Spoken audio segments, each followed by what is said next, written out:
Okay, she's going. Why don't you just stick right in there?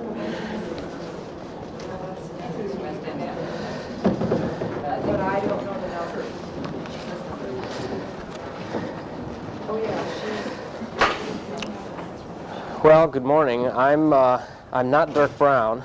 I'm Doug Henderson, and some of you may know Dirk. I don't know him personally, but apparently he recently had open heart surgery, and or bypass surgery, which I guess is not necessarily open heart, and he was unable to do today's workshop, so I'll be doing it.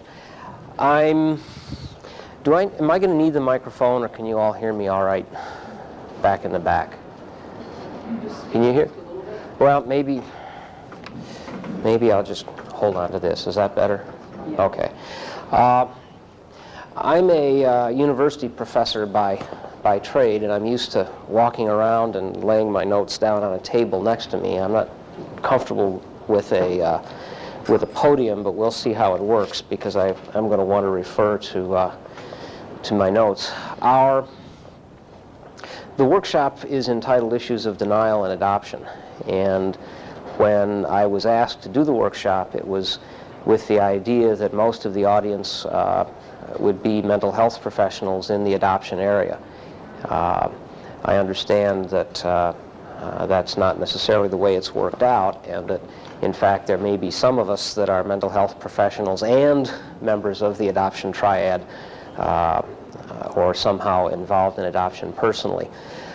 The position that I'm going to take through the workshop, though, is that I'm talking to a group of reasonably sophisticated people who have some knowledge of the mental health counseling field, and who may be working with adoptees, adoptive parents, birth parents, siblings, whoever, in the process of working through adoption issues. And so we'll be talking about how to recognize issues related to denial, and what the consequences of not dealing with those issues is, and what we can do to help work through those issues of denial.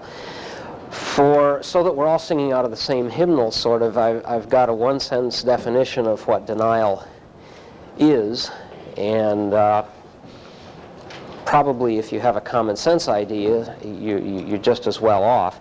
The Dictionary of Psychotherapy defines denial as a defense mechanism whereby the individual refuses to recognize the existence of a painful or anxiety-provoking external reality or internal demand.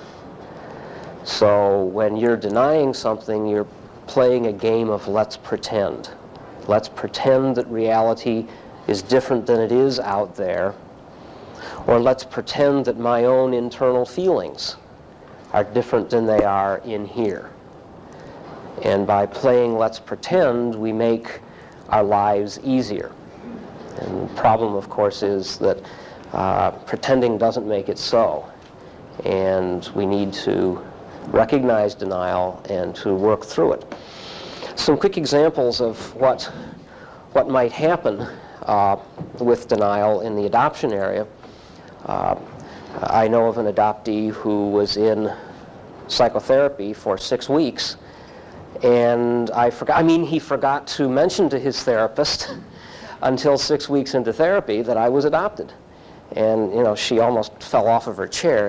We therapists are supposed to sit there and nod and smile and say, yes, you murdered your mother, and you fathered 74 children, and, yes, that's very interesting. And, we're supposed to be non-judgmental. Well, she was obviously taken aback and said, well, why didn't you tell me about this when we talked about your life earlier?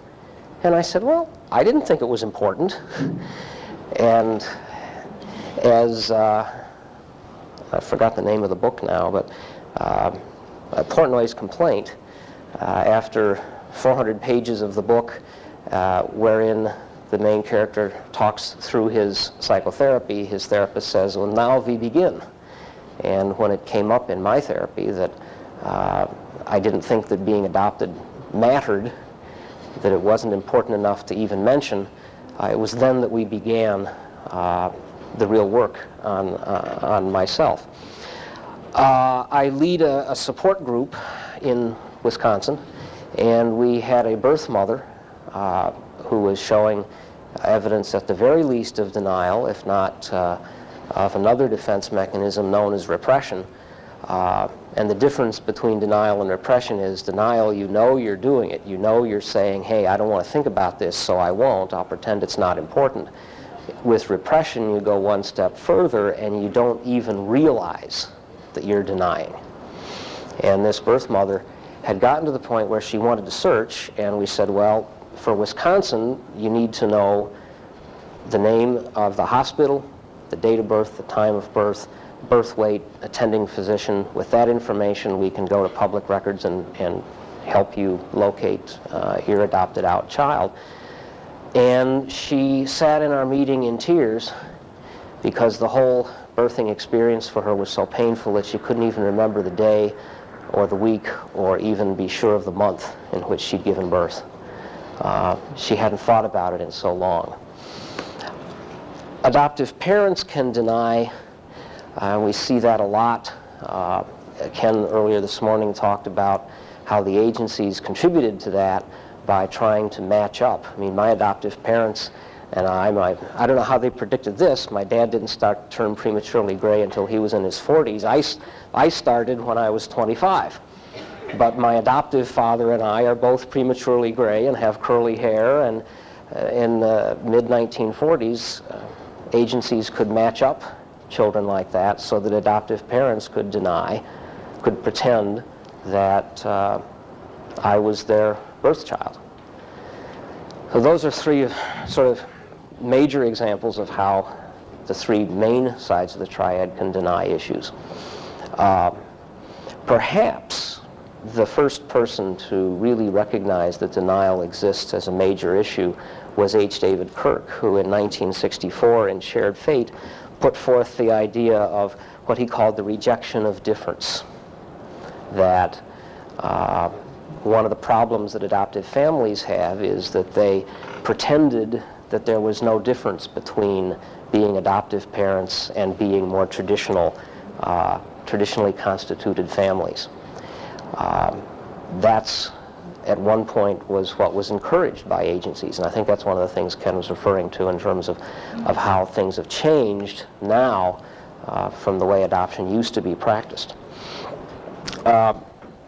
Denial is a game of let's pretend, and when we pretend, we lose the capacity to deal with reality effectively.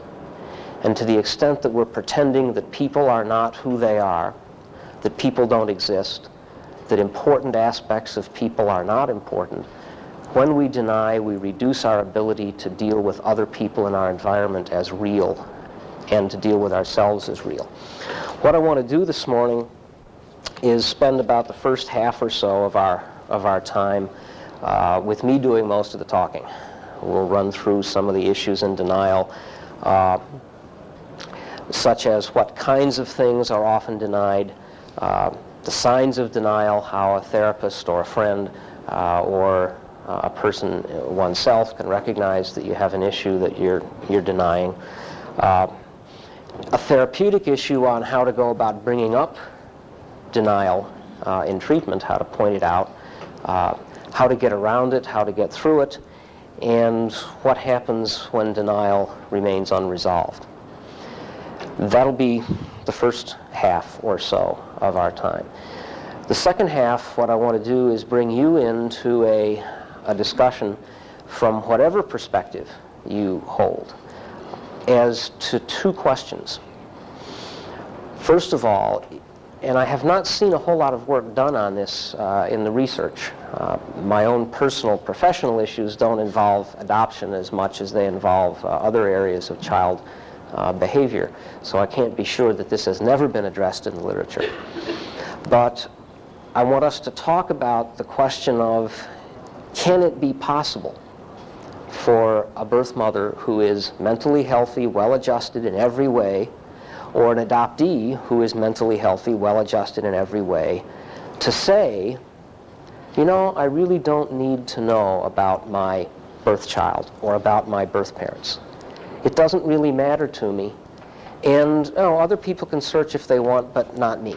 It's just not something I need to do. Can we look at someone like that and say, that's okay? Or is that statement that they have no curiosity about searching in and of itself automatically evidence that they're denying?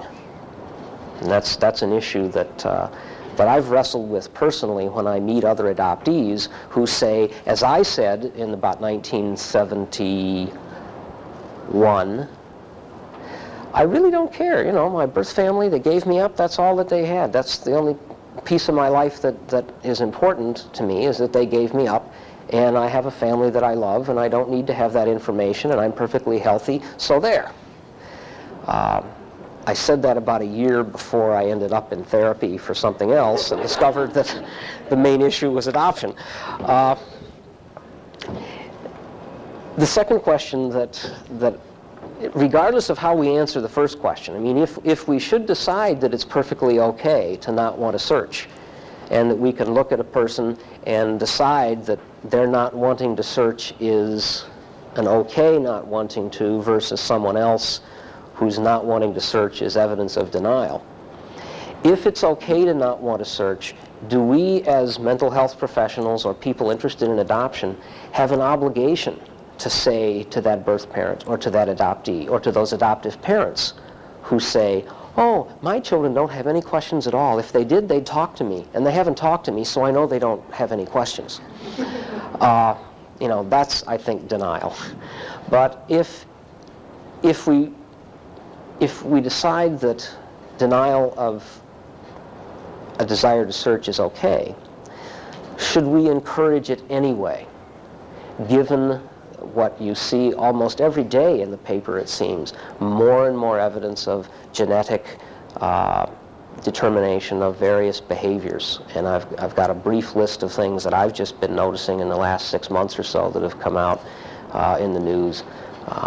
You may be able to add some of your own. But as I talk about denial for the first half of this morning, and as we then, we'll probably take a break midway through, as we then get back together and we open things up for discussion of the issue, should we maybe think about how one of the post-adoption services that we consider offering to everyone is an automatic encouragement or support of searching when the adoptee reaches a reasonable age. And I don't want to get into what that age is. We all know that there's some 15-year-olds that are more mature than 30-year-olds.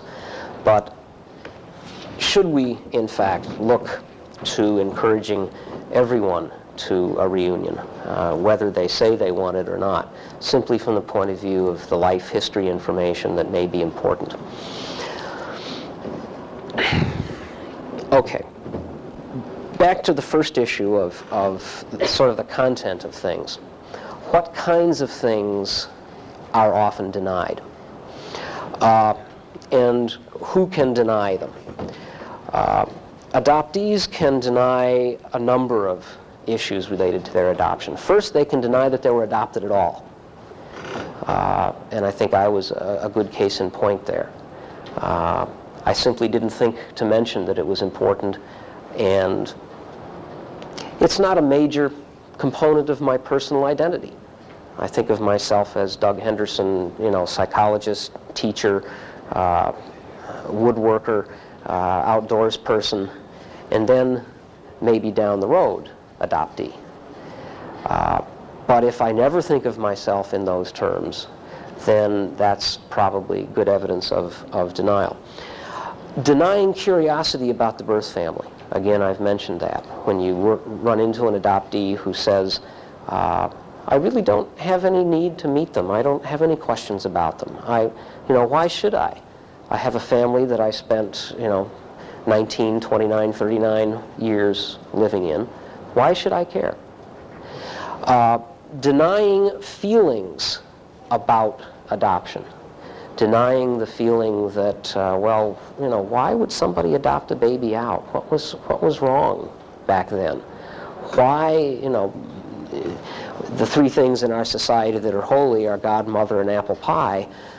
Well, what was wrong with my mother, my birth mother, that she couldn't keep me? Was it something wrong with her, or was it something wrong with me? And that's an issue that many adoptees simply don't even address. They deny it. They deny the curiosity because it's distressing. Remember, at the basis of all this denial is it bothers us.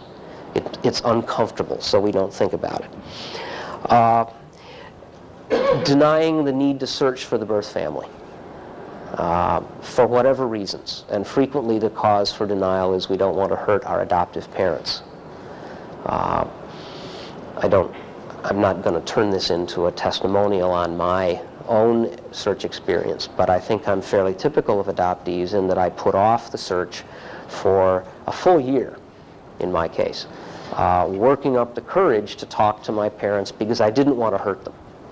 And, my adoptive parents, they're my parents. Wherever I go, anywhere in the world, the other 99% of the time when I'm not being an adoptee, it's mom and dad, and I don't have to say adoptive mom and adoptive dad. And it makes me uncomfortable to have to say that now.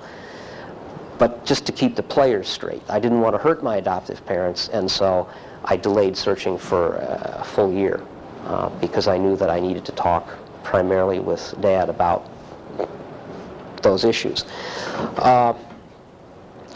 Denying the importance of medical or genetic information. And again, we'll talk as a group later about what I see as the increasing importance of that. But I think adoptees quite often will pretend that there's nothing important back there, there's no reason to go back and look for it. It's interesting, though, that while we may, as a group, deny the need for that medical or genetic history, that for many of us, when we do decide to search, that's the one that we pick up on and say, I want to know if there's any history of inherited illness, any history of heart problems, alcoholism, cancer, whatever, in my birth family. That's an easy one for the general public to relate to. It's often not the real issue. Often the real issue, the one that we deny, is that one of feeling rejected, feeling inferior, wondering why was I conceived, why was I given up, was it rape, was it incest, was it love, and we have all these fantasies about the house on the hill that had gold sidewalks leading to it, and at the other extreme, someone locked in the back ward of a mental hospital that got out of their straitjacket long enough to conceive us and then was locked up again. That was mine. It's usually those feelings of lack of self-worth that adoptees most often deny. A feeling of rootlessness, of not belonging, is another thing that frequently when I talk to adoptees for the first time, and the phrase, and I don't know whether I stole it from someone, I say, I don't doubt that my adoptive family loved me, but somehow I felt like I came off the surface of the moon. Like I just was plopped down there in the middle of that family, and I have connections to them, but I don't. A feeling of not belonging. And that's another one of the kinds of things that adoptees often deny because it's uncomfortable. Adoptive parents can deny issues as well. Again, they may deny the fact that there's an adoption at all in their family. They live in a community, they adopt a baby, and then they immediately move to another community where no one knows that mom wasn't bigger and bigger and bigger gradually. They deny the fact that the child that they have is adopted. H. David Kirk first again proposed this idea based on a study of 1,500 families in the United States and Canada. And those families did their adopting in the 1940s and 50s when there was an ample supply of healthy white infants, and adoption was very different than it is today. And That was a very strong form of denial. You know, the families in the 40s, 50s, it was post-World War II.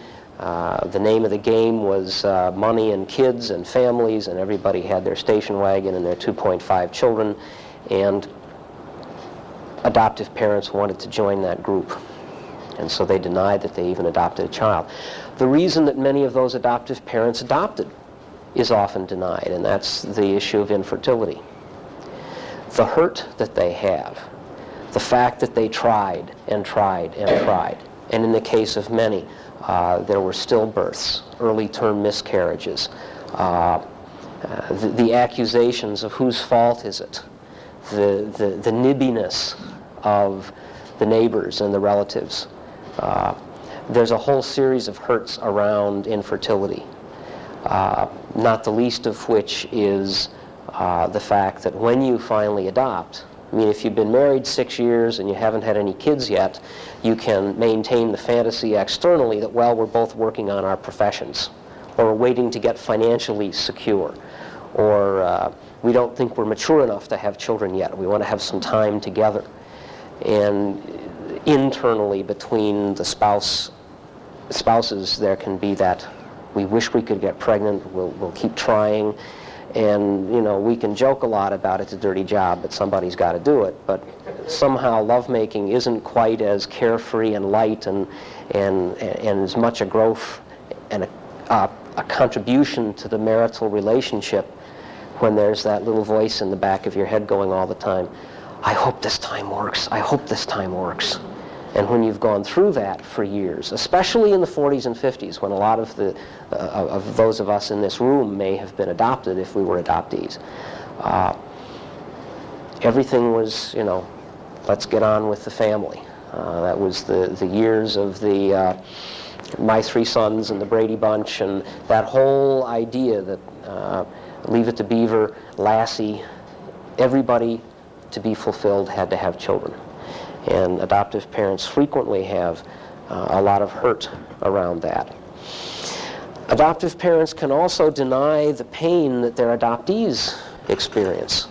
All of the things that I mentioned earlier that adoptees can deny that hurt us, adoptive parents, because they love us and they don't want us to be hurt, it's easier to pretend that the things that hurt us don't exist, or pretend that we're not hurting. And this is where we get into a nice little game of let's pretend, where if everybody's playing the game, nobody's living honestly. And I'll be reading later on a quote from David Kirk, who said it much better than I can about what that does to the ability of the adoptive parents and adoptees to relate to each other as a family. Even if you accept that you're a different family than a normally constituted one, to the extent that you're pretending you can't relate to each other. They can deny differences, obvious differences or less obvious, more subtle differences between the adoptees and themselves. Still to this day, and my parents were one of the adoptive parents who didn't tell their adoptee that they were adopted until they were fairly well through childhood. And there were probably lots of times when I was younger than 12 when people would see me and they'd look at Dad and they'd look at Mom and they'd say, oh yes, he's the spitting image of Dad. And yeah, we both had curly hair, and of course neither of us were gray at that point, but and you know, they would just smile and nod and say yes, and people still do it. And we still, all three of us, smile and nod and say yes. But I'm not denying in the back of my mind anymore. What I'm doing, my little psychologist trick, is to say, yeah, it's really interesting how people perceive what they want to see. And that's probably okay as long as you don't really believe that you look like your adoptive parents because you're related to them in some way. To the extent that you slip into that, you're playing with reality. Another important area that adoptive parents deny is fears about the adoptee's future. And this may be one of the reasons that agencies back in the past, and I have to disagree with one thing Ken said earlier this morning when he talked about his niece who had different information about her birth mother. He used the word accidentally and talked about it as if it was careless. My own feeling is that I think it's much more than accidents and carelessness. I think there was intentional misleading, partly to prevent searching, partly to prevent the adoptive parents from finding out information that would distress them. You know, if you know that that beautiful blonde-haired, blue-eyed, dimple-faced daughter that you adopted was the product of a 15-year-old girl's loose sexual behavior, and then 15 years later, that beautiful blonde-haired, blue-eyed 15-year-old girl is a young woman, and she's going out on dates, and you're saying to yourself, I wonder if she's a chip off the old block. With adopted daughters in particular, there's a lot of fear that adoptive parents have. And in one way, I mean, you get the good with the bad. If we're going to have open adoptions, then adoptive parents are going to know the truth, and the truth may be distressing. There's no doubt about that. That's why I think they had secrecy for a long time. If you know that the birth father of your son was, signed the termination of parental rights papers from the local penitentiary, you may have the same kind of questions about your son when he gets to be 14, 15, 16, and staying out late at night, and comes home, doesn't have a good explanation of where he's been. Those kinds of fears. The fear of the unknown if the adoptive parents haven't been told. The fear of the known if they have been told. Yes, your child's parents were both at a reform school for delinquent high schoolers, and they managed to slip out late at night. There's lots of fears there, especially if both birth parents were young, and especially if you have a daughter who's an adoptee. Birth parents can often deny. And it's interesting, birth parents are the ones that are often encouraged by the system to deny. The unsaid half of Ken's "now you can go on with the rest of your life," and it was sometimes said in so many words: pretend this baby never existed. Pretend this baby died. Don't think of yourself as ever having had a baby. Go on with the rest of your life. That kind of denial was encouraged for a long time by agencies. I don't think that it's, and again, I'm on thin ice here, talking about a birth mother's experience as a male, but I don't think it's possible for a woman to carry a baby for 9 months and then forget that she was ever pregnant. And the attempt to do that is an indication of how unhealthy denial is. But to the extent that you deny the hurt, the degradation, the anger that you have, many birth parents, birth mothers were told by their families, and again, we're going back maybe 10 or 20 or 30 years now, but were told by their families, get out of here, you've disgraced us, go live in a home. I was listening this morning to some birth mothers who were talking about signing in and having fake names. The hurt and the anger that birth mothers have at their families for rejecting them. They're going to be a part of that family for the rest of their life. And if they acknowledge those feelings, it's uncomfortable, so they deny it. They deny the allegations and the snide remarks and the looks that they got when they were pregnant if they stayed in their home community and if it was known. The embarrassment, and they sometimes will deny it in humorous kinds of ways, but there's hurt under there. I can't take credit for this. I have to give the credit for it to a psychologist by the name of Saul Gordon, who's a sex educator at the State University of New York in Syracuse. Birth mothers still today, in many ways, are looked upon as the bad girls. They went out and got pregnant. But there's another way to look at birth mothers, and that is to say, well, actually, the bad girls, the ones that planned on going out and having sex, probably thought ahead enough about it to have birth control, and they probably didn't get pregnant, and that very often it's the good girls, the ones that were trying to be what mom and dad and society wants them to be, virtuous and nice, that go out and get into a situation, get fast-talked, get fooled, get pregnant, and then are made to feel guilty by society for having done something wrong, as if they were the only ones that did anything wrong. Now, I don't know how that is today, but the adoptees that we're dealing with who are adults and are searching are dealing with birth parents who were pregnant at a time when it wasn't as widely accepted as it is today to be unmarried and pregnant, or to be pregnant with your seventh child in a family where you can only afford 3, and to decide that the best thing we can do is to adopt.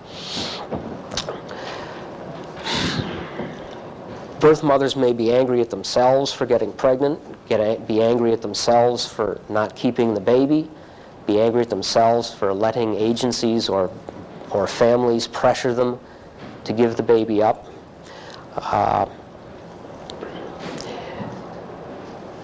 They may be angry at the birth father for not marrying her, for running off, for lying to her and saying, well, you can't get pregnant standing up, or whatever line he may have used.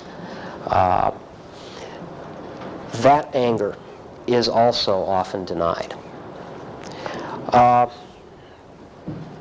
haven't talked too much about birth fathers, and it's kind of interesting as I look around the room. I haven't done a count here, but just quickly I see 2 males, maybe 3, me and 1 or 2 other men in the room.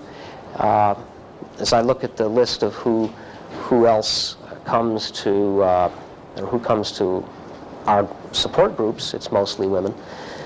Birth fathers are sort of the ignored group. They may have some anger and some denial issues. They may deny that they were the father. They may say, well, I don't know who else she might have been with. It might not be my kid. They may be angry at themselves for the same kinds of reasons the birth mothers are angry. They didn't stick by her. They didn't marry her. They may have married someone else and wished differently. So birth fathers can also have some issues of denial that need to be dealt with. There are 2 other areas of denial that I think are important to deal with, and those are areas of denial by mental health workers in general, and denial by adoption mental health workers in particular, particularly social workers. When you go back to your agency, whether you were a birth mother, an adoptive parent, or an adoptee, and you say in 1990 to your agency, well, see, there was this adoption in 1946, and for whatever side of the triad you're on, and for whatever your reasons are, we want to make contact. And the agency worker says, oh, but you see, we can't go back and break that promise that was made 43 years ago. That agency worker is engaging in massive denial. The agency workers deny that birth parents ever change. They think of the birth parent as always 16 and unmarried and frightened and young. They deny that adoptees ever grow up. They pretend that we're always children. One of my personal issues in Wisconsin, and I got angry enough about it to go to a couple of hearings and testify. A couple of years ago, our state governor modified our adoption search law so that now adoptees have to pay for non-identifying information as well as identifying information. And in the amendment to the budget in which that charge was added, we were referred to as adopted children. And I got damn mad at that. I wrote a couple of letters and I went to a couple of hearings and I said, I don't see any children in this room. I see adult adoptees. And I'll thank you not to call me a child. And I pointed out to them that that's equivalent of the mentality with which adoptees are viewed. We're always children who need protection. And it's agency social workers who are denying that reality, that we grow up, that we have rights of our own, that we have a need to know, when they say, well, you see, there was this promise many years ago. And I'm aware of an agency in our state in which, and this is another form of denial, by the way, is to say, well, we'd like to do it, but we can't because the law says we can't. But I know of an agency in Wisconsin where an adoptee was coming in to see the agency for therapy because the adoptee wanted to do a search, and the agency said, sorry, you can't search. And the birth parent was in seeing the agency saying, I want to find my adoptee, and they at one time were seeing therapists at the same time and sitting in the same waiting room, waiting for their appointments. And the agency never told them. That's massive denial of people's rights, of our humanity, of our maturity. And when, whether it's legislators or social workers or mental health professionals that tell us that they can't help us because of some law, they're denying the fact that we're a functioning human being sitting in front of them saying, I have questions and I need your assistance, and it's as if they see right through us. It's as if we're not there.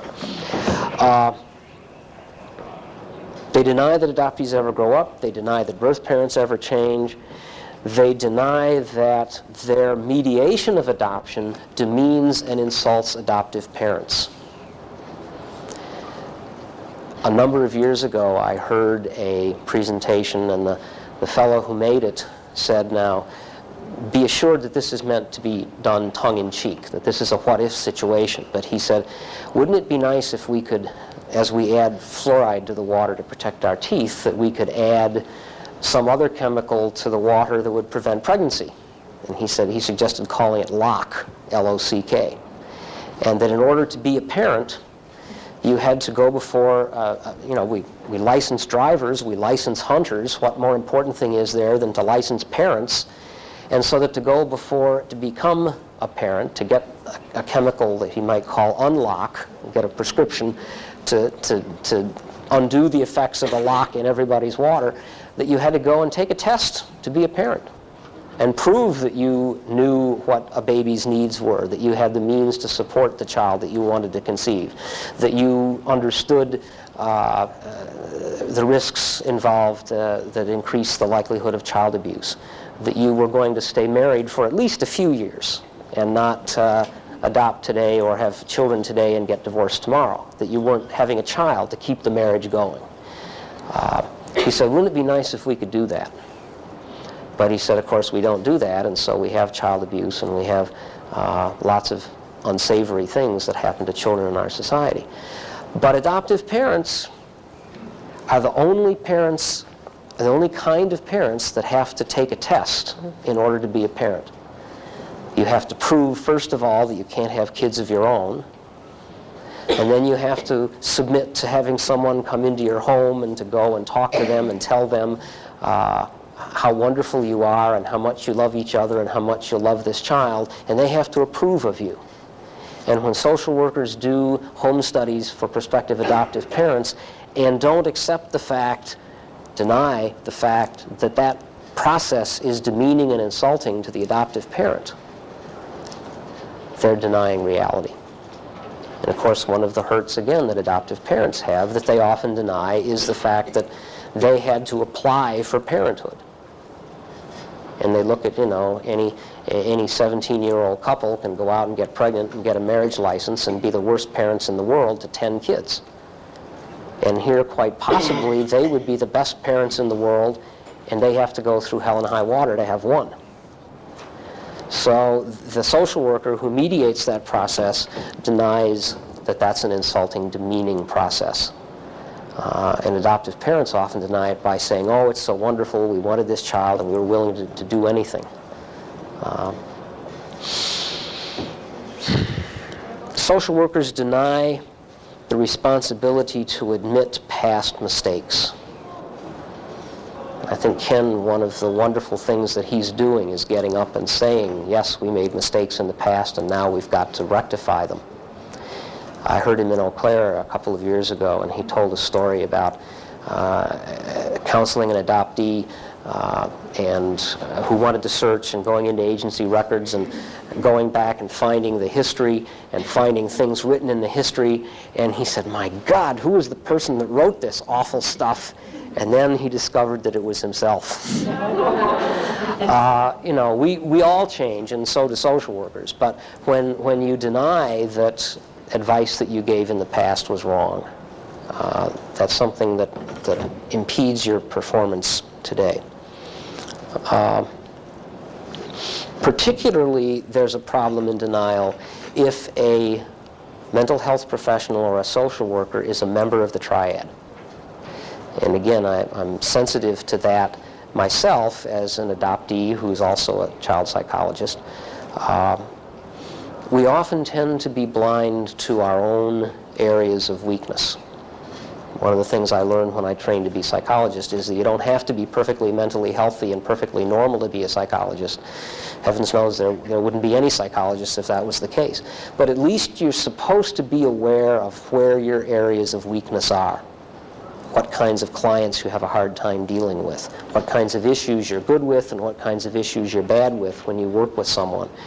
And when you are a mental health worker and an adoptee or a birth parent or an adoptive SIB, a birth child of a family where there's an adoption,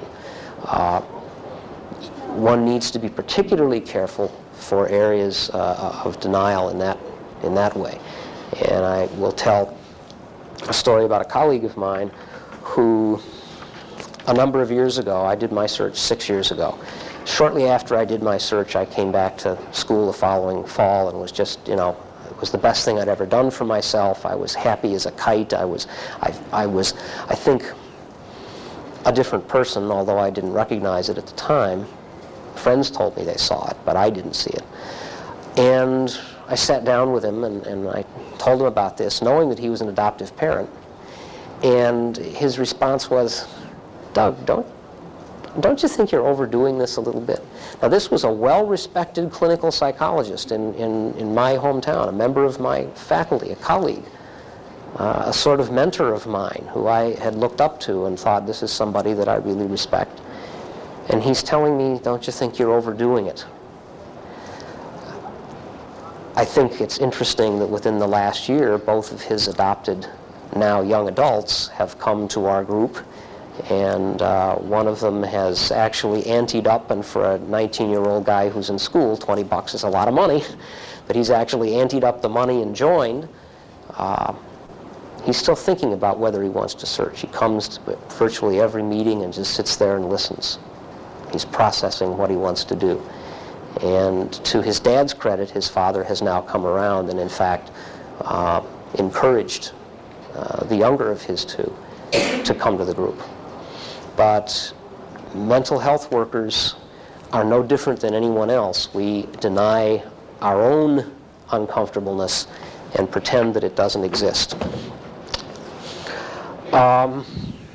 Okay, so those are some of the kinds of things that are denied. Before I go on to what the signs of denial are, one other kind of group that denies things are physicians. One of the members of our group in Stevens Point told me that when she first thought about searching, went to her physician and told him, I think I want to search for my birth family. He said, why do you want to know that information? What good's it going to do you now?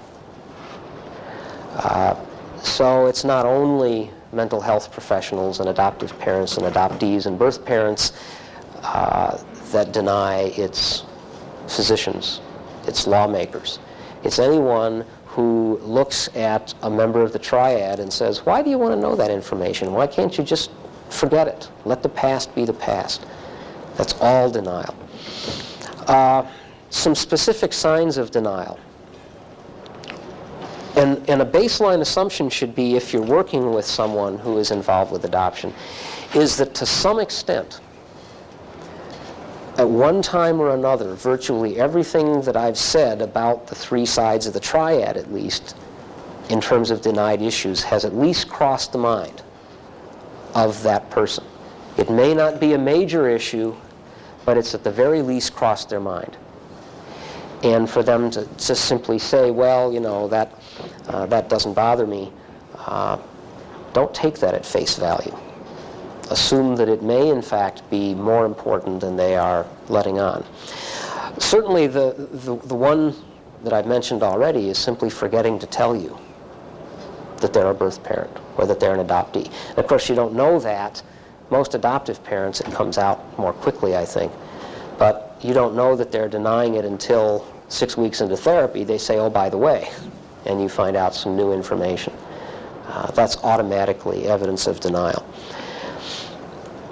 People frequently engage in something called overcompensation when they deny. I mean, they don't just say, no, it doesn't really bother me, I don't have any curiosity. They emphatically insist that they have no desire to know. And I have to say that I'm a little embarrassed looking back on my own experience. A year before I got into therapy and ultimately into work on adoption issues, I had a roommate in graduate school who had an adopted sister who was at the time 14, I think, and she was, what do you think about it? And he knew that I was adopted, I guess, somewhere along the way, and we got into a discussion. And maybe it was the fact that it was 2 in the morning, and maybe it was the fact that we'd been drinking since 2 in the afternoon, but I was pounding my fist on the kitchen table, insisting that I didn't care about those people being my birth family, that there was nothing they could tell me that I needed to know. And of course, Bob was a better psychologist than I was at the time, and he's sitting there saying, Doug, don't you think you're overdoing it a little bit? And I said, what do you mean overdoing it? I don't care. So sometimes, the more somebody insists that they don't care, the more certain we should be that they do care.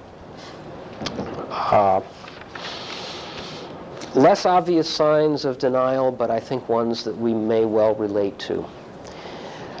For adoptees in particular, but sometimes for birth parents, lack of ability to form intimate relationships, lack of ability to trust. Because the one thing, especially for adoptees, that comes up in the process of adoption that's often denied is, if you can't trust your mother to keep you, who can you trust? Particularly if you're a male adoptee, you can't trust women. And again, I had intended on doing a new literature survey before getting to the conference this time, and I didn't. So I don't know what's come out in the last couple of years. But it seems to me, just clinically, that there are an awful lot of adoptees that are divorced. And it may be that part of being adopted is that you have to resolve is, who am I? What's my value? How can I be part of an intimate relationship until I feel good about myself? And how can I trust someone else when they say they love me? After all, look what happened to me. Someone who should have loved me gave me up. And so I think that when you have an adoptee who's gone through relationship after relationship, that may be evidence of denial of the hurt issues and the self-concept issues in denial, in adoption. I think birth parents may be subject to some of the same kinds of problems due to the feeling that they may be given in the adoption process, that they're fallen women, if it's a birth mother, that there's something wrong with them, that they've made a mistake, that they should hide something about themselves, forget about it, and go on living. Particularly a birth parent mother or father, who doesn't share that information about themselves fairly early in an intimate relationship. It seems to me not so much a birth father, because his part is, if anything, pleasant in the process usually, and he may not even know he was a father. He may not have, certainly doesn't have the intimate relationship with that newborn infant that the birth mother had. But when a birth mother bears a child and gives it up and then feels about herself that if I can't be trusted to have and keep my own baby, if I can't trust the man who made me pregnant to stay with me, if I can't tell the man that I'm now going with about this element of my past, how trustworthy are other people? How trustworthy am I? And so I think, again, I see a fair number of birth mothers who have difficulty making relationships, who stay single for many, many years. I've done a number of searches for birth mothers and have found them, 76 years old, living alone, never married, never had any other children. And that inability to get into another relationship, maybe out of fear of being hurt again, may be evidence that there's some issues being denied about their birth. And I mentioned earlier adoptive parents who think that their adoptees have no questions. I have two examples of this, and one of them I was unable to catch the member of our Eau Claire group who is the source of this.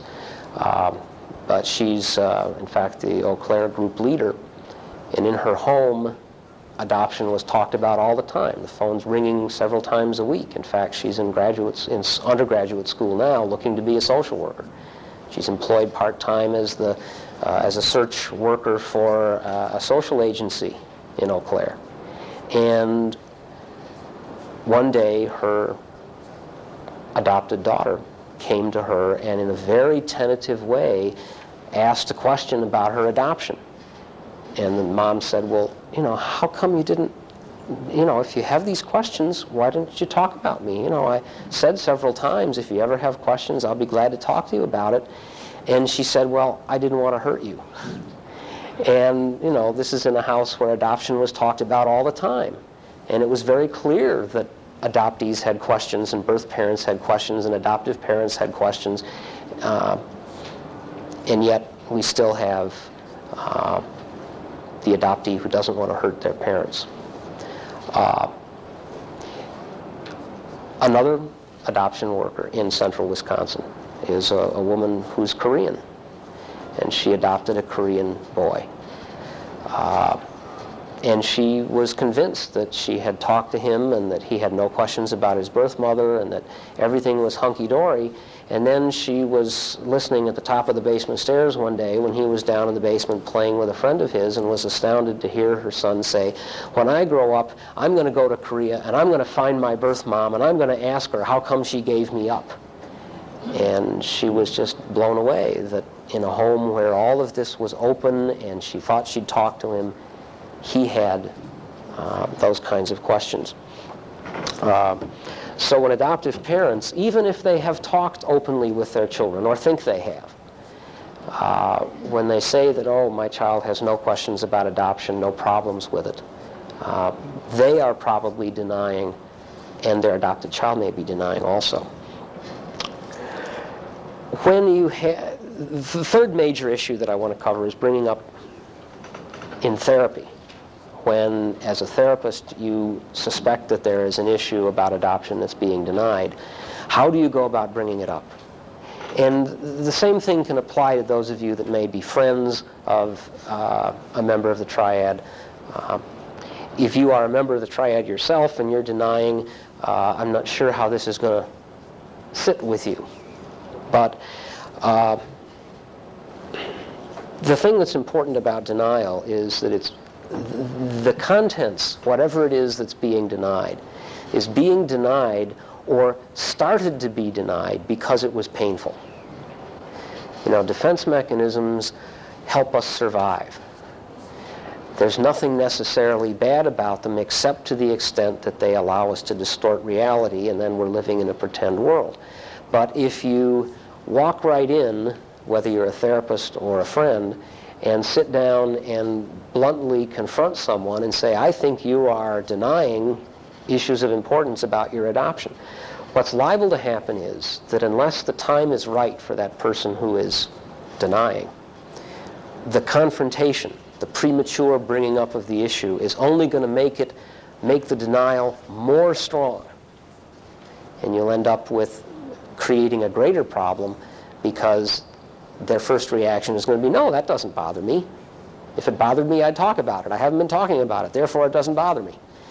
And if you prematurely bring up denial, or if you push it too hard, you're liable to just close them up like a clam even more. So it's a risky issue to deal with. One of the ways that you can do it is through the mode of education and permission giving. If you're a therapist, you can say to a birth parent something to the effect of, I've worked with birth parents in the past, or I've read about birth parents, and frequently they'll have these kinds of problems. And they may not apply to you, but they may. And I'll just mention a few things, and let's just see if any of them ring a bell with you. Some of them may be things that you can relate to right now. Some of them may not seem at the moment to be very important. But let's just try out a few things. And then you can talk about, in general terms, in third-person terms, sometimes adoptees feel this way. Sometimes birth parents feel this way. Sometimes adoptive parents have these kinds of issues. And if you're dealing with the very first set of adoptive parents you've ever dealt with, you can still say, I've read about, or I've heard about, or I've been to workshops about, and maybe these are some issues that you want to think about.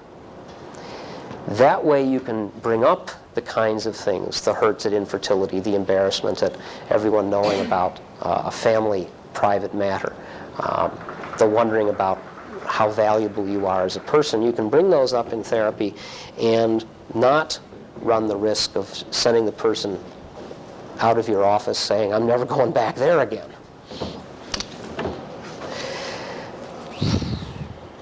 Giving a homework assignment sometimes helps. Asking the client to go home over the next week and think about something and come back and tell me whether you think it applies to you, how you feel about it.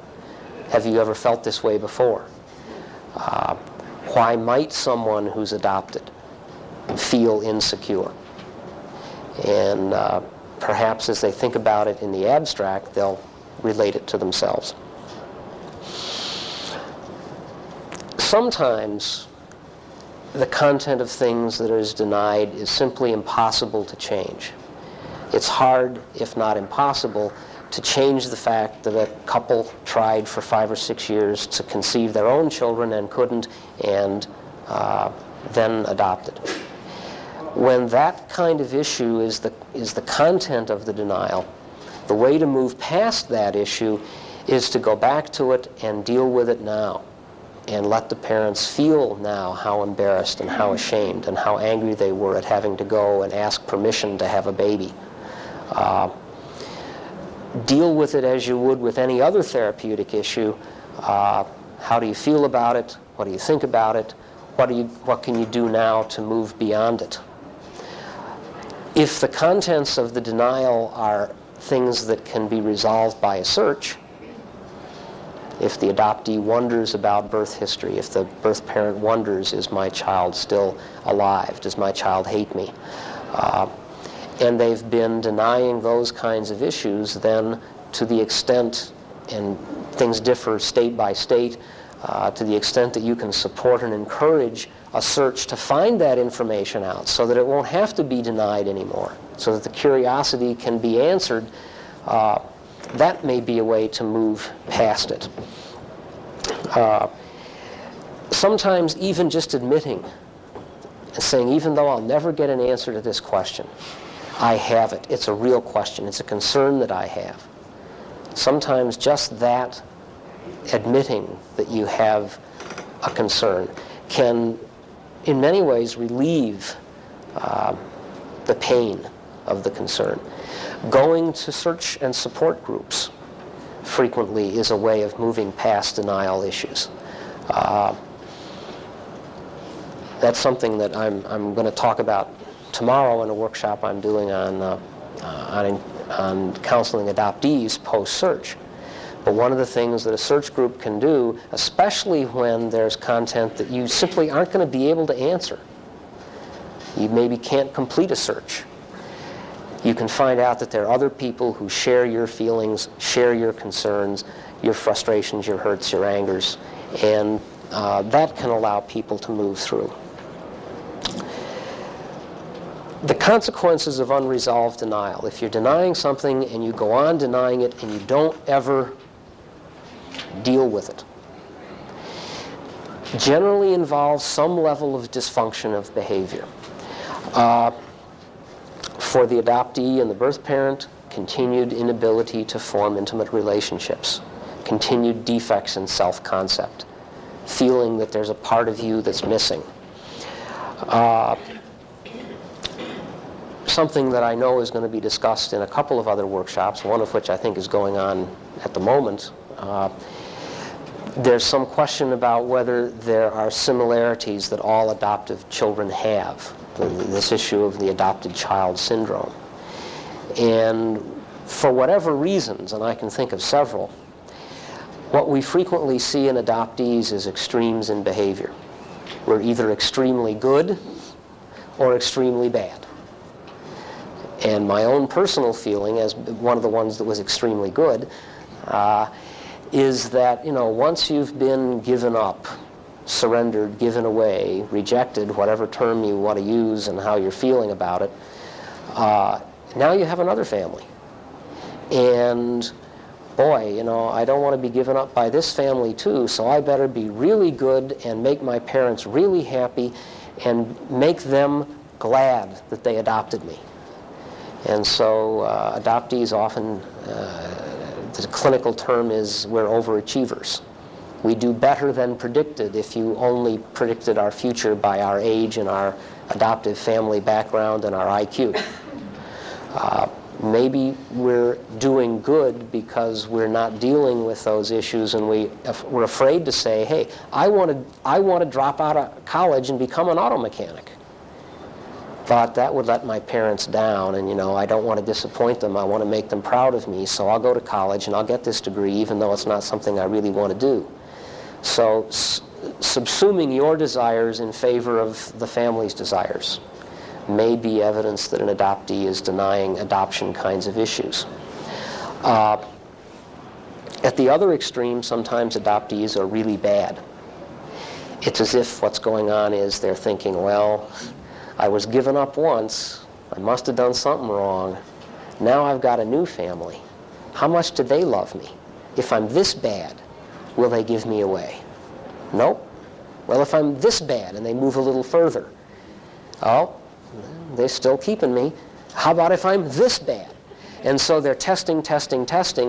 And sometimes when you see an adoptee who is getting in trouble, that may well be evidence that they've got some basic self-concept issues related to their adoption. That, what they don't need is therapy about morality and self-control and how working for something is better than stealing it. What they need is, hey, you are valuable as a person. You don't have to do good or do bad to be accepted and loved and to love yourself. And those are adoption kinds of issues that may be hidden in either extremely goody-two-shoes behavior or extremely bad behavior. I think in birth parents in particular, fear of having more children may be evidence that there's denial of their issues going on. It seems, and again, I've not seen any surveys of this, but it seems that many times birth parents seem unable to have more children.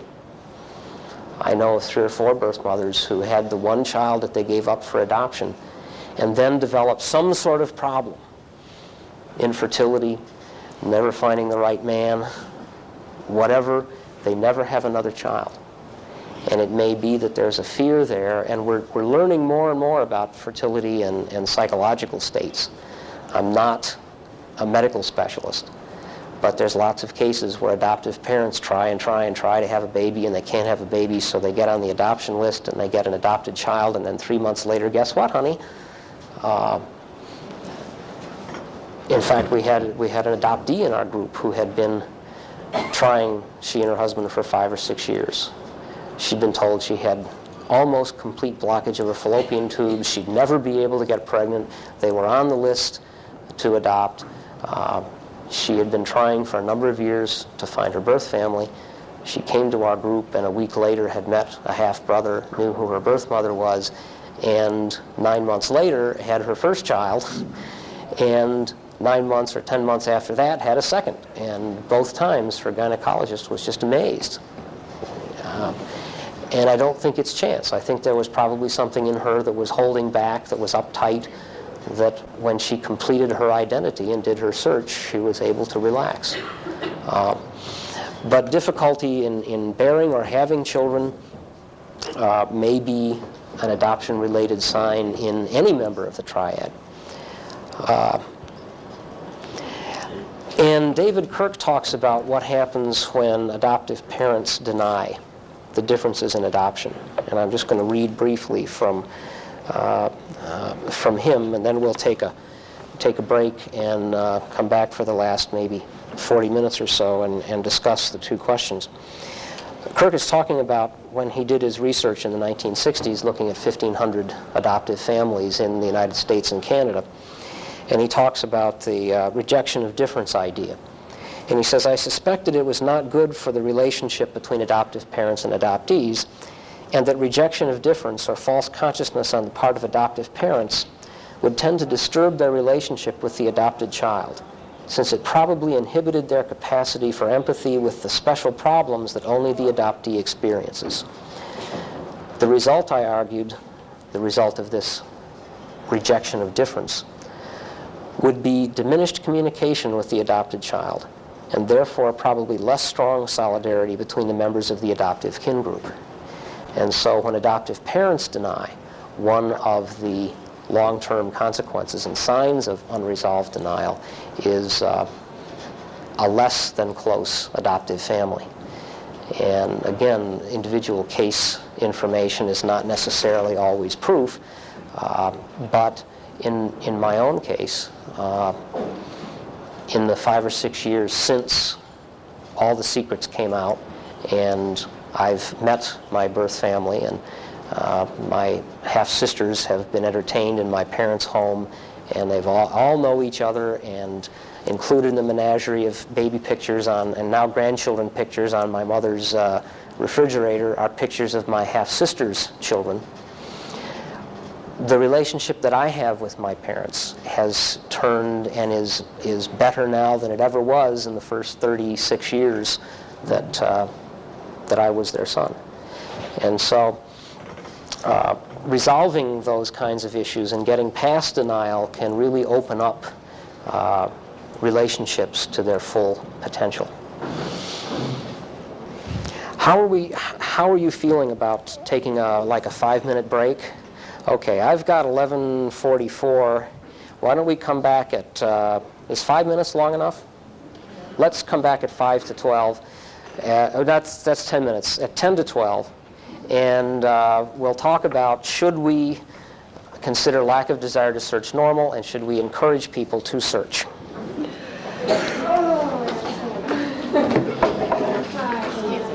I'm sorry I came in late. Oh, it's okay.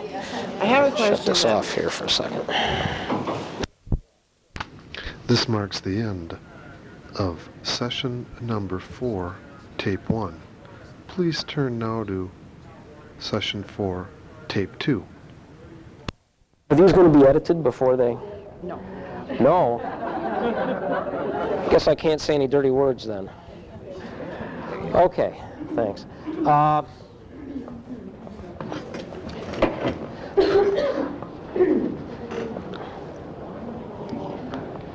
Okay, we are back, and I've got some rope here to walk around with. One, just in talking with In talking with one of the folks in the audience, she pointed out another whole issue of denial that I forgot about, and there's so many of them, that, and I know it's interesting, and this may be some denial of my own, when my mom and I started talking about this, after I had done my search and had talked to my birth mother and knew what the facts were, my mother said, you know, for the first 5 years of your life, we'd get on the trolley or the bus, and I'd look at other women's faces, and I'd wonder if one of them was your birth mother, and I'd wonder if she ever wanted to take you back. I knew I'd have to give you up to her, because she would love you in a way that I, much as I loved you, couldn't. And my mom went through, you know, years of fear that my birth family would appear out of nowhere and snatch me away, literally or figuratively. And that's probably why adoptive parents fear search now, 30 years later, is that they're still afraid that we're going to get snatched away by that birth family. But the whole issue of the fear that adoptive parents have of the birth parents, that's borne by the secretive system. I mean, if mom and dad had known what the situations of my conception and birth were, they would have been fully aware that there was no need to worry about either my birth mother or birth father coming and snatching me back. That they were, the reason I was placed was that they were not in a position to have and keep a child. So, you know, that was another whole issue, another whole area of denial that may get adoptive parents and adoptees into trouble, is denying, well, what if, denying your concerns about what if the birth family shows up. Okay, what I'd like to do, and I don't know quite how to do this, except maybe just to ask for your comments on the issue of, do you think that it is possible for a well-adjusted birth parent or adoptee to not want to search and have that be okay? Or when someone tells you, well, I'm a birth mother and I have no curiosity about what happened to the child I bore 22 years ago, does that ring bells in you that says, hey, wait a minute, what's wrong here? Anybody want to, and I think if you take the mic, then it'll, and I'll stand relatively close, it'll get picked up on the tape. Anybody want to say anything about that issue in general? I have friends who have an adopted daughter who is now 31 years old. And after I went into this kind of work, I'm a social worker and I do counsel the 3 members of the triad. My friend spoke to me first and she said, well, I've asked, I won't say her name, and she doesn't have any desire to search or have any questions. And when you said rang a bell, it rang bells with me because I've known this little girl since they had her when she was an infant. And I feel that this young lady would profit by, you know, delving into her birth family. Okay, so that's, yeah, I don't know how we want to do this. I had an experience. I'm an adoptee and a psychotherapist, and found my birth mother about a year ago. It was fabulous beyond belief, and found out at that time I had a full-blooded sister who was a year younger than me, and through another arduous search, I found her 4 months ago, and I was dumbfounded to find out that she had never wanted to search for her family. She was angry that I had found her. She was so different from me in regard to searching. If someone had come to me and handed me all this information on a silver platter, things which took me 8 years to obtain, finding our birth mother, it just showed me the other end of the spectrum. And for my own feelings about that, I just think it has a whole lot to do with the adoptive family that you're raised in. And she was an only child. From what I can tell, adoption was never discussed in her family, whereas it was pretty openly discussed in my family. I think there's a direct relationship between the ideas about adoption and how a family deals with that and whether you choose to search or not. Although certainly my adopted family had their own difficulties with my search, they didn't lay out the red carpet and say, we're so glad you're doing this. But I really feel that has a whole lot to do with it in terms of even acknowledging on a conscious level that a search is a positive thing, which some people apparently don't do. Okay, sounds like another vote for searching is something that we all ought to want to do or ought to be able to do. There was another hand over in this corner of the room. Okay, well, I have a son who was adopted, and I'm also a social worker in adoption, who works with an agency that, really professes open adoptions.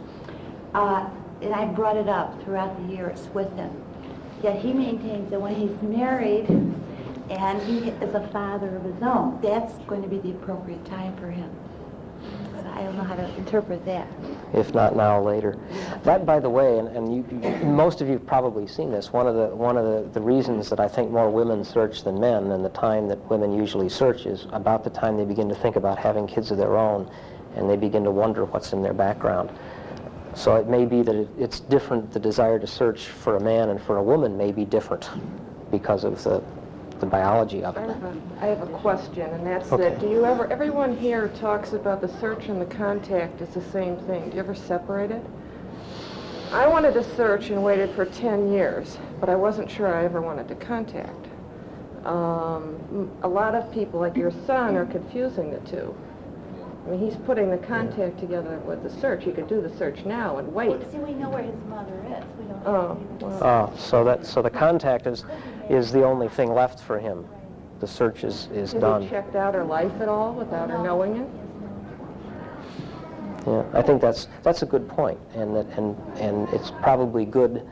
It may be for some of us that it's enough to know that the necessity of a face-to-face meeting and hugs and tears and things you always wanted to say isn't as important as simply knowing,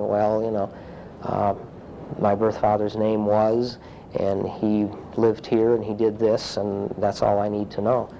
And of course, I think a lot of us would be frightened if we knew how much can be found out about us from public records. Yeah. There was a hand back. Yeah. That's the length of the...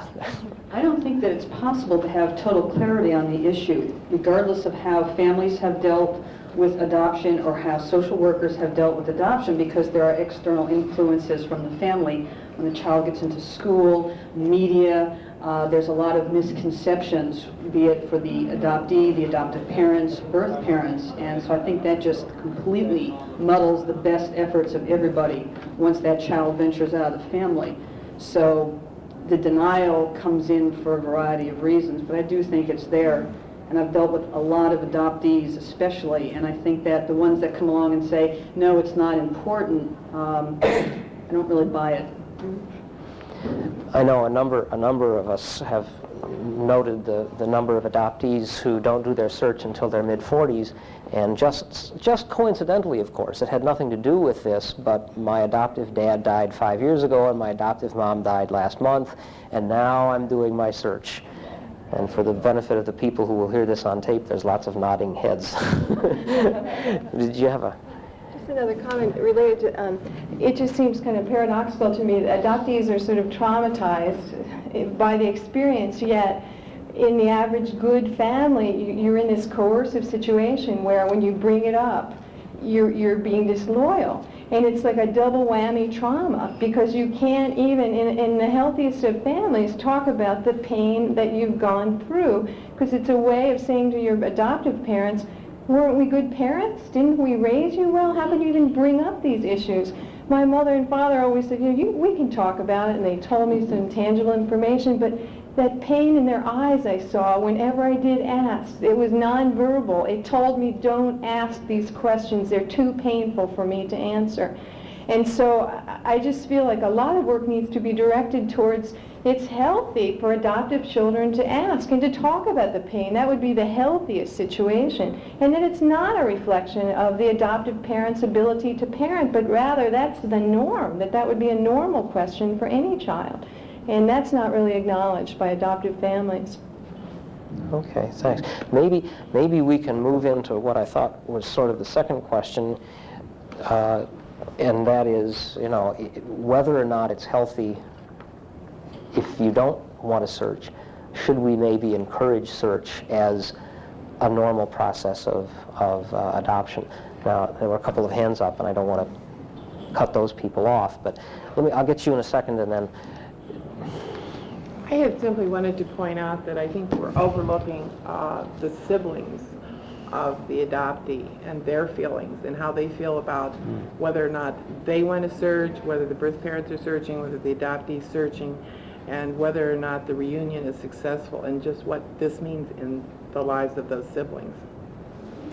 Yeah, siblings from both sides. That brings up an issue that I hadn't thought of particularly until just now, and that is when you've got a birth mother who's given up a child and then has other children of her own. What is the reaction of those other children that the birth mother has kept, knowing that mom gave up a baby once?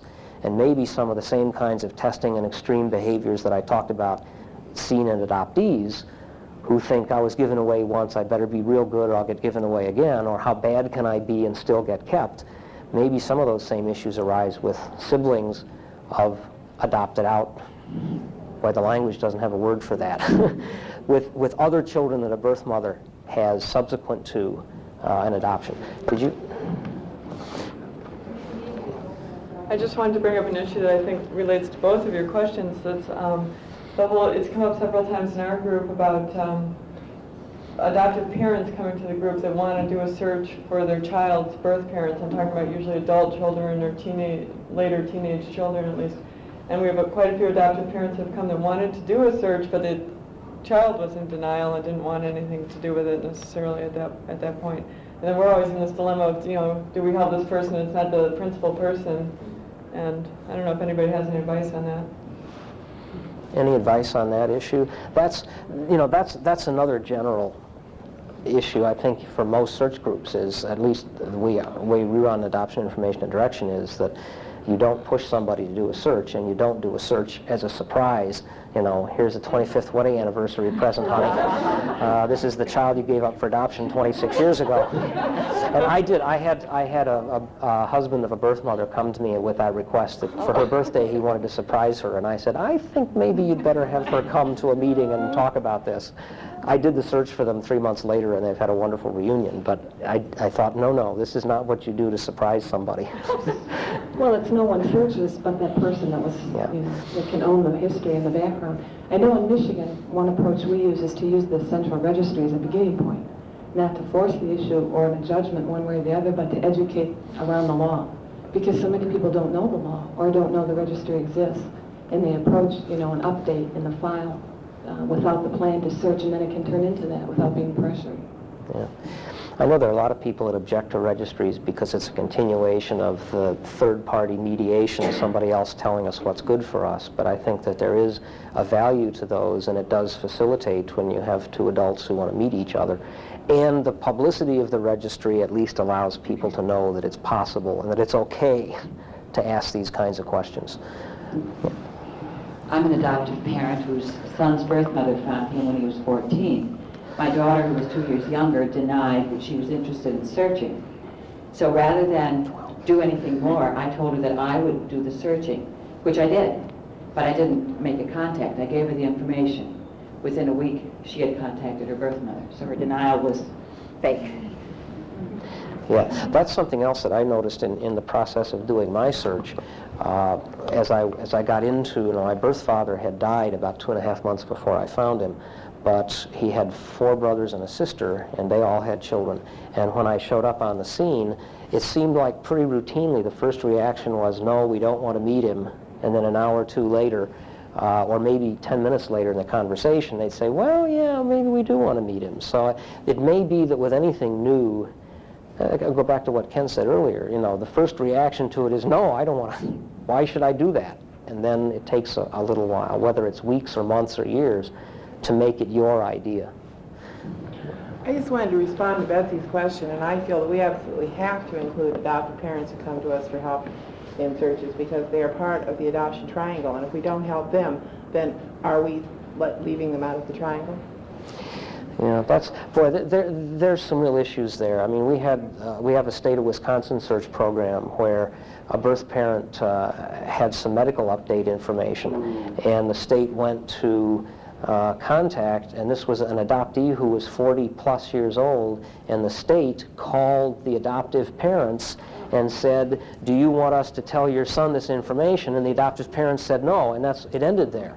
Had it not been for the birth mother pursuing it, we never would have known about it. You know, I know it's the adoptive parents' information as well, but it gets back to when are we going to be allowed to be adults in our own right. I think we have to help adoptive parents. And I think in some states, especially where there's danger of records being closed, better to do a search now and have somebody, some third party or the adoptive parent hold the information and say, if you ever want it, here it is. But even then, you know, talking about adoption is sort of like talking about sex, you know. We all know that we should do it, but when the kids ask the question, we all say, oh, sure, yeah, we can talk about that. And as was said earlier, you see the pain or the fear or the sadness in your parents' eyes, and that's the end of it. For me, the thing that was most striking is that searching was an intellectual exercise. That was my denial. Since I do a lot of that in my work, I was really interested in finding out, until I thought I had found the woman that was my mother. It turned out to be a red herring. It wasn't the right person. I was a nervous wreck for a week.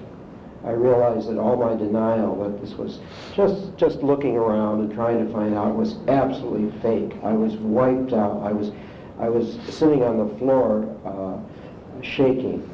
I realized the search was driven by an emotional need. And that, for me, was very powerful. I wonder if others have experienced that kind of thing.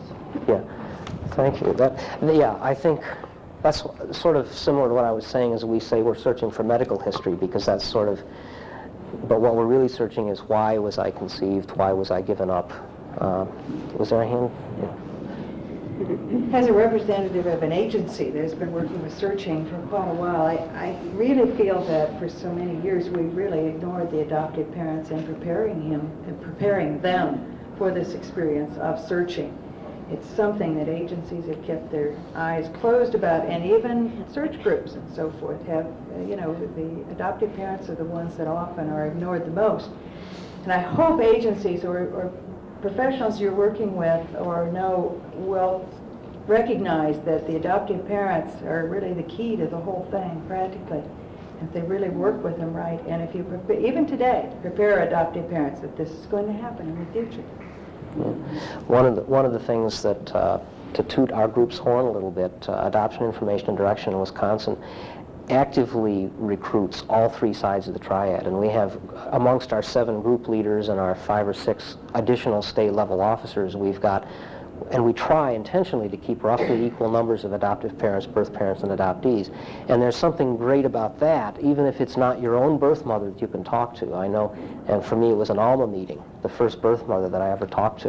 It wasn't mine, I knew it. And as it turns out, 2 years later, I helped her complete her search, because although we were both in New York City, she had given birth in Wisconsin, and I was able to complete, or put her in connection to complete her search. But to encourage and have all three sides, and to recognize that it's the adoptive parents who have the adoptee for 14, 18, 20 years, and who form those attitudes, that's, I think, important.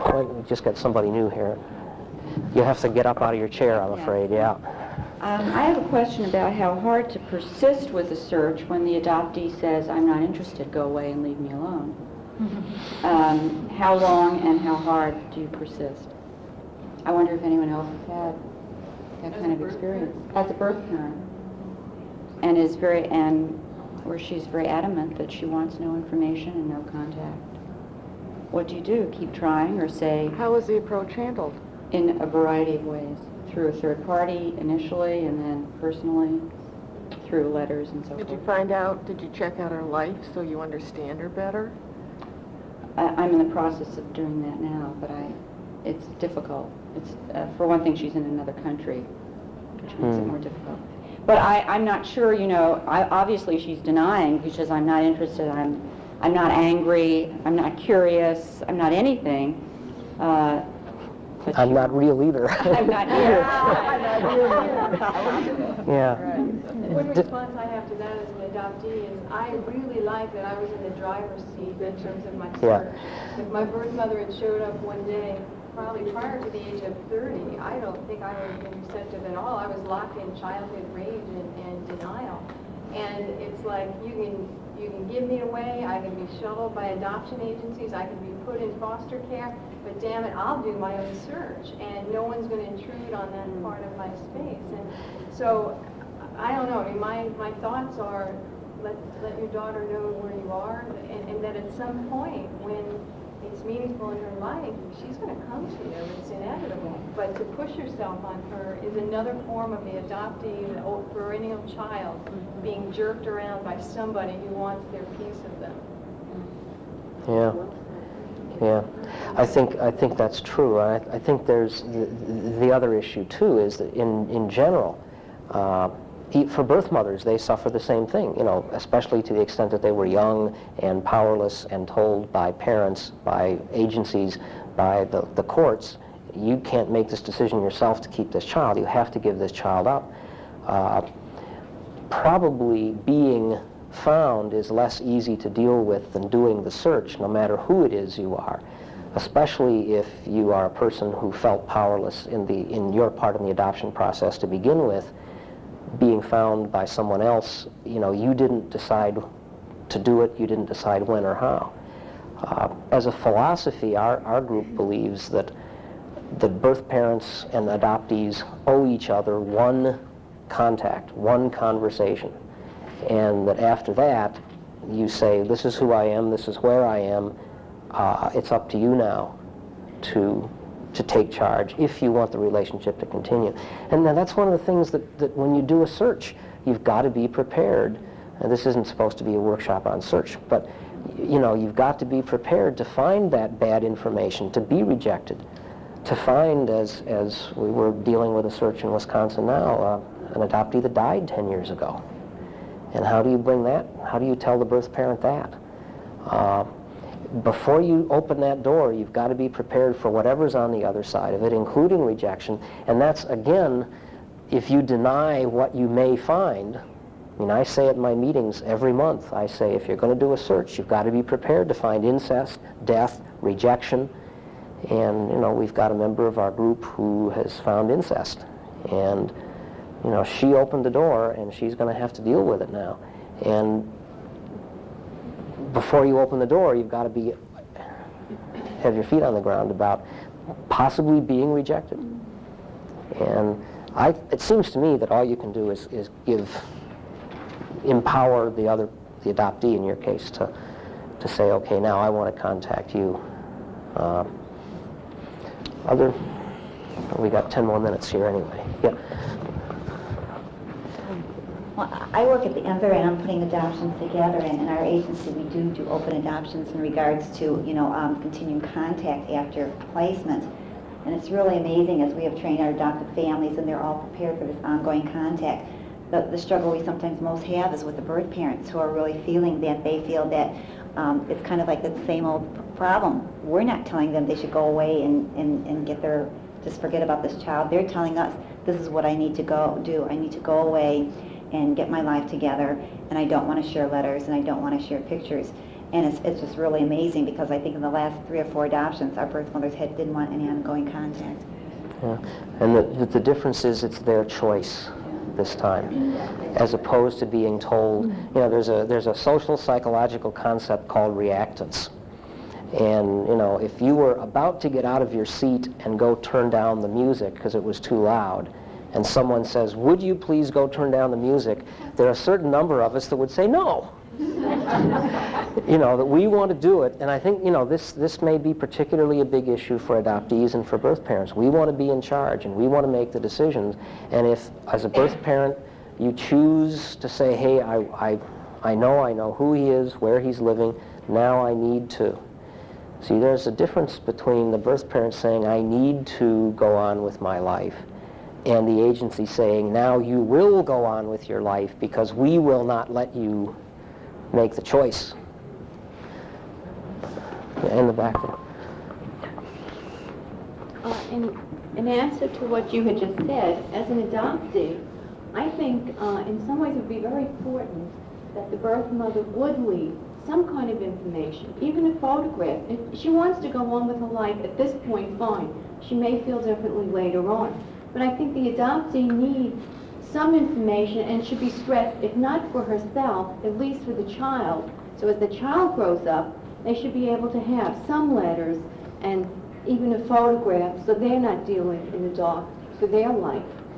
Yeah, and I think that's part of that denial that we used to practice all the time, is that we would say when the adoption was finalized, okay, now nobody's going to have any more questions ever and ever. The adoptee will never wonder where he or she came from. The birth parents will never wonder what happened to that child, and the adoptive parents will pretend for all time that this is their own child. And that just doesn't happen. And you can't promise for someone that any more than that birth mother 20 years from now may want contact again.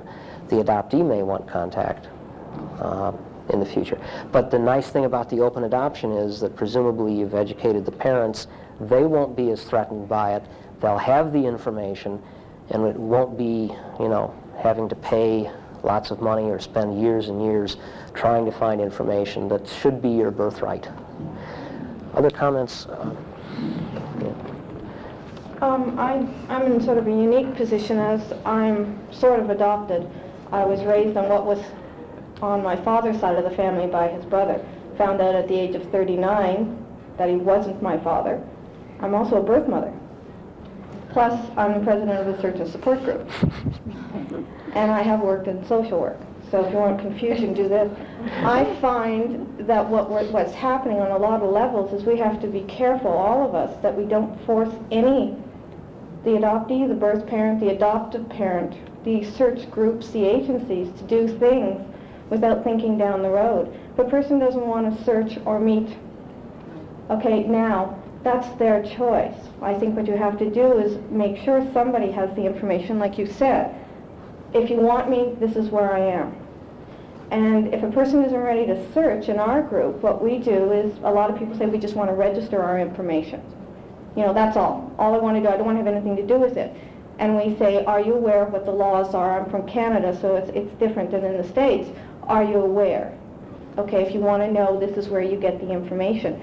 We're always here, give us a call. I think we have to be careful not to push. Some of the search groups are really pushing. You come in, you've got to search, you've got to make that contact. As someone said, those are two separate issues. Searching is one issue. I sat on my information for my birth family for 6 months before I touched. Next thing I know, I'm ironing a shirt, and then I'm on the telephone saying, hi, is this, and doing it. I mean, you're ready. You have to realize everyone's ready to do the next step, whatever that next step is, in 6 months, 6 years, 16 years, or 6 days, or 6 hours. And I think we all have to be careful. I'm guilty of it, and I admit it as a search group leader. I have been in positions where I've had people, and I've caught myself pushing them into a situation. You're denying it. You know, don't tell me you're really not interested, because I know you are, because if you weren't, then why are you here? Right? We've all done it, and I think we've got to be careful that we don't end up in a position where 10 years from now we're going to get accused of what we're accusing social workers of having done to us as birth mothers 20 years ago. You know, and that's where I think a lot of us are getting stuck. But I'm dealing with issues of denial, to be an adoptee and a birth mother. And deny one, but don't deny the other. You found the perfect outlet is to be a search group leader, because you can relate to it. All you need to do is now you have to adopt a child, see, now that's your... They wouldn't say I tried that too, but decided that it was, I couldn't deal with all the titles. Yeah.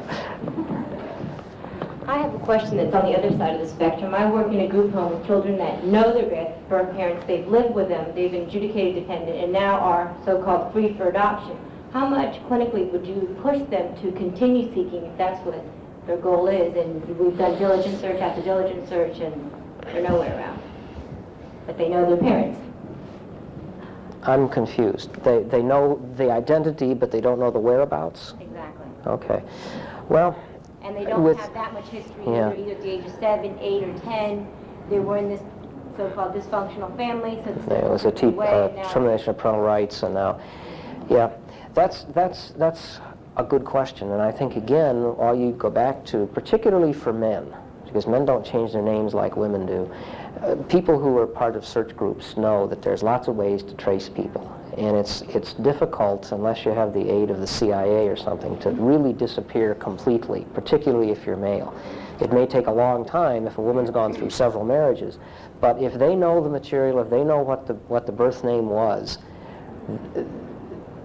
the sooner they do a search, the better. And there's some good reason for doing a search, getting the information, and putting it on file someplace if they're not ready for the contact. They might not even want to know who or where they are, but just to know that it's there when I want it. But I wouldn't push anybody, especially an adolescent, to search on the knowledge that they may not want it now, but they may want it in the future. That's a tough one, especially with records being closed and destroyed. It's a lot easier to follow a trail that's 6 months old than one that's 6 years old. But if they know, see, for a lot of us, the crucial issue in search is that identity, is that birth mother's name, or for the birth parents, the amended name of the adoptee. And once you get that, then you can sort of relax and say, okay, now what do I want to do with this?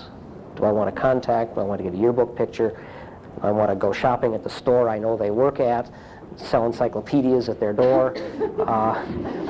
You know, there's lots of ways of contacting, and then there's no contact. There's just knowing that there were 7 in the family and that they're...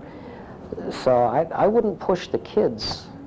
I would just make sure that they have, and that it's a part of their file, if they've got a file that follows them around, and that they're going to be adopted, that information be in the file, and that their adoptive parents have it, and that the agency that does the adoption does their job and lets the adoptive parents know that this isn't a reflection on the adoptive parents when the adoptee wants to search.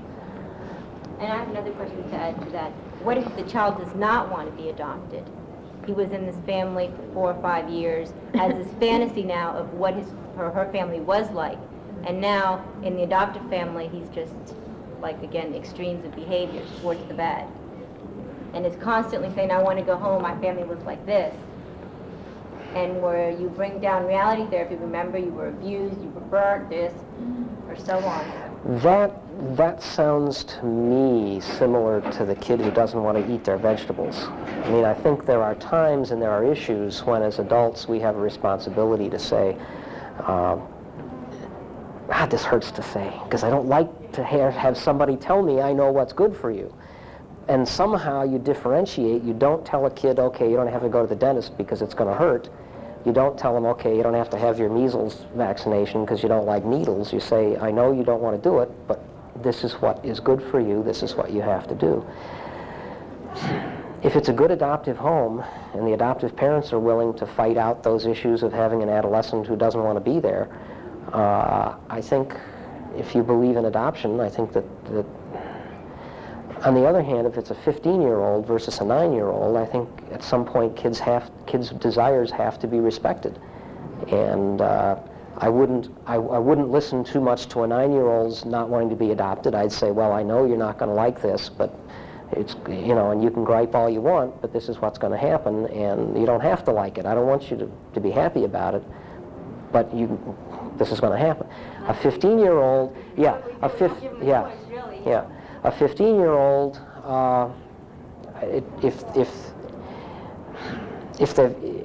I think it's worth looking into their reasons for not wanting to be, because there can be some good reasons. They may also think the other way. They may think that all families are abusive like their original family was, and why a lot of one of the areas I work in is child abuse, aside from adoption. And one of the things that happens to abused kids, why they don't report it, is they think that all families are the way their family is. So why go to another family? Because, you know, a family is a family is a family, and I'm going to get the same thing no matter where I go. So you got to realize that they may not have correct ideas about what families are like, either good or bad, and help them to deal with the reality of that part of it. It's 12:29. We're scheduled to be done at 12:30. Thank you. I'll hang around a little bit if there's any questions, and